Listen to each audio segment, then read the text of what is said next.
अथ षष्ठोऽध्यायः। श्रीभगवानुवाच अनाश्रितः कर्मफलम् कार्यं कर्म करोति यः स सन्न्यासी च योगी च न निरग्निर्न चाक्रियः यं सन्न्यासमिति प्राहुर्योगं तं विद्धि पाण्डव न ह्यसन्न्यस्तसङ्कल्पो योगी भवति कश्चन आरुरुक्षोर्मुनेर्योगं कर्मकारणमुच्यते योगारूढस्य तस्यैव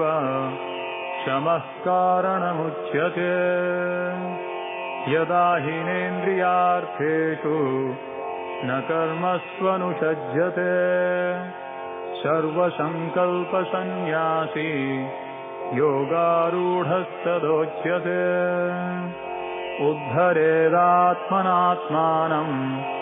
नात्मानमवसादये आत्मैव ह्यात्मनो बन्धुरात्मैव रिपुरात्मनः बन्धुरात्मात्मनस्तस्य येनात्मैवात्मना जितः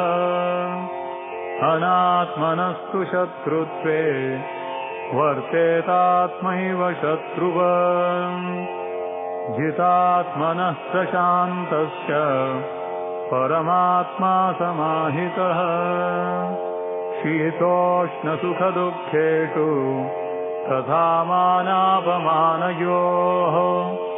ज्ञानविज्ञानतृप्तात्मा कूटस्थो विजितेन्द्रियः युक्त इत्युच्यते योगी समलोष्त्राश्मकाञ्चनः सुहृन्मित्र्यार्युदासीनम् अध्यस्थद्वेष्य बन्धुषु साधुष्वपि च पापेषु समबुद्धिर्विशिष्यते योगी युञ्जीत सततम् आत्मानं रहसि स्थितः एकाकीयत चित्तात्मा निराशीरपरिग्रहः शुचौ देशे प्रतिष्ठाप्य स्थिरमासनमात्मनः नात्युच्छ्रितं नातिनीचम् शैलाजिनकुशोत्तरम् तत्रैकाग्रं मनः कृत्वा यतचित्तेन्द्रियक्रियः उपविश्यासने युञ्जात् योगमात्मविशुद्धये समं कायशिरो ग्रीवं धारयन्नचलं स्थिरः सम्प्रेक्ष्य नासिकाग्रं स्वं दिशश्चानवलोकयन् प्रशान्तात्मा विगतभीः ब्रह्मचारिव्रते स्थितः मनः संयम्य युक्त आसीत मत्परः युञ्जन्नेवं सदात्मानं योगी नियतमानसः शान्तिं निर्वाणपरमां मत्संस्थामधिगच्छति नात्यश्नतस्तु योगोऽस्ति न चैकान्तमनश्नतः न चातिस्वप्नशीलस्य जाग्रतो नैव चार्जुन युक्ताहारविहारस्य युक्तचेष्टस्य कर्मसु युक्तस्वप्नावबोधस्य योगो भवति दुःखः यदा विनियतं चित्तम् आत्मन्येवावतिष्ठते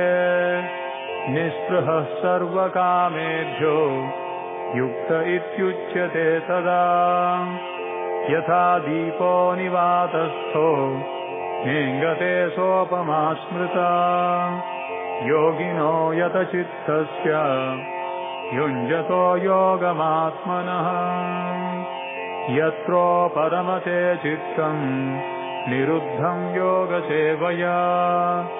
यत्र चैवात्मनात्मानं पश्यन्नात्मनि तुष्यते सुखमात्यन्तिकं यत्तद् बुद्धिग्राह्यमतीन्द्रियम् वेत्ति यत्र न चैवायं स्थितश्चलति तत्त्वतः यं लब्ध्वा चापरं लाभं मन्यते नाधिकं ततः यस्मिन् स्थितो न दुःखेन गुरुणापि विचाल्यते तं विद्यात् दुःखसंयोग वियोगं योगसंज्ञितम् स निश्चयेन योक्तव्यो योगो निर्विण्णचेतसा सङ्कल्पप्रभवान् कामान् त्यक्त्वा सर्वान् शेषतः मनसैवेन्द्रियग्रामं विनियम्य समन्ततः शनैः शनैरुपरमेत् बुद्ध्या धृतिगृहीतया आत्मसंस्थं मनः कृत्वा न किञ्चिदपि चिन्तयेत् यतो यतो निश्चलति मनश्चञ्चलमस्थिरम् ततस्ततो नियम्येत आत्मन्येव वशं नयेत् प्रशान्तमनसं ह्येनं योगिनं सुखमुत्तमम् उपैति शान्तरजसं ब्रह्मभूतमकल्मषम् युञ्जन्येवं सदात्मानं योगी विगतकल्मषः सुखेन ब्रह्म संस्पर्शम् अत्यन्तं सुखमश्नुते सर्वभूतस्थमात्मानं सर्वभूतानि चात्मनि ईक्षते योगयुक्तात्मा सर्वत्र समदर्शनः यो मां पश्यति सर्वत्र सर्वं च मयि पश्यति तस्याहं न प्रणश्यामि स च मे न प्रणश्यति सर्वभूतस्थितं यो मां भजत्येकत्वमास्थितः सर्वथा वर्तमानोऽपि स योगी मयि वर्तते आत्मौपम्येन सर्वत्र समं पश्यति योऽर्जुन सुखं वा यदि वा दुःखं स योगी परमो मतः अर्जुन उवाच योऽयं योगस्त्वया प्रोक्तः साम्येन मधुसूदन एतस्याहं न पश्यामि चञ्चलत्वात् स्थितिं स्थिराम् चञ्चलं हि मनः कृष्ण प्रमाथि बलवदृढम् तस्याहं निग्रहं मन्ये वायोरिव सुदुष्करम् श्रीभगवानुवाच असंशयं महाबाहो मनो दुर्निग्रहं चलम् अभ्यासेन तु कौन्तेय वैराग्येण च गृह्यते असंयतात्मना योगो दुष्प्राप इति मे मतिः वश्यात्मना तु यतता शक्यो वाप्तुमुपायतः अर्जुन उवाच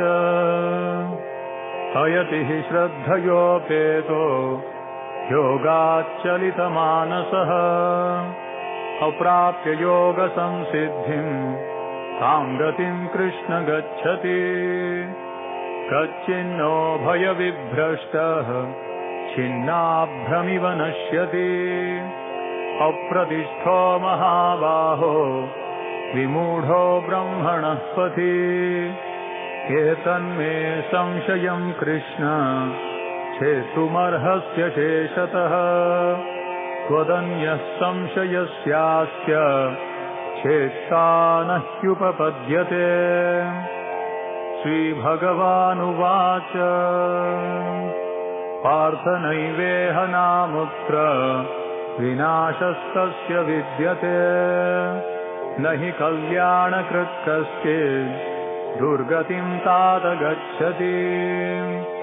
प्राप्य पुण्यकृतां लोकान्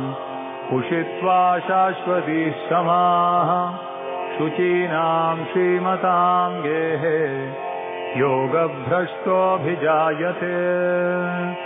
अथवा योगिनामेव कुले भवति धीमताम्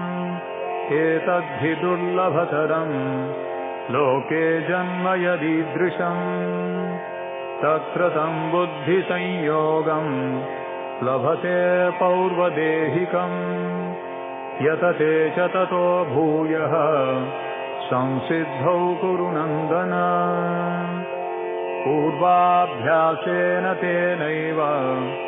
क्रियते ह्यवशोऽपि सः जिज्ञासुरपि योगस्य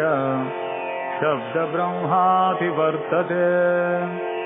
प्रयत्नाद्यतमानस्तु योगी संशुद्ध किल्बिषः अनेकजन्म संसिद्धः ततो याति परां गतिम् तपस्विभ्योऽधिको योगी ज्ञानिभ्योऽपि मतोऽधिकः कर्मिभ्यश्चाधिको योगी तस्माद्योगी भवार्जुन योगिनामपि सर्वेषां मद्गतेनान्तरात्मना श्रद्धावान् भजते यो मां स मे युक्ततमो मतः ॐ तत्सदिति श्रीमद्भगवद्गीतासूपनिषत्सु ब्रह्मविद्यायां योगशास्त्रे श्रीकृष्णार्जुनसंवादे आत्मसंयमयोगो नाम षष्ठोऽध्यायः।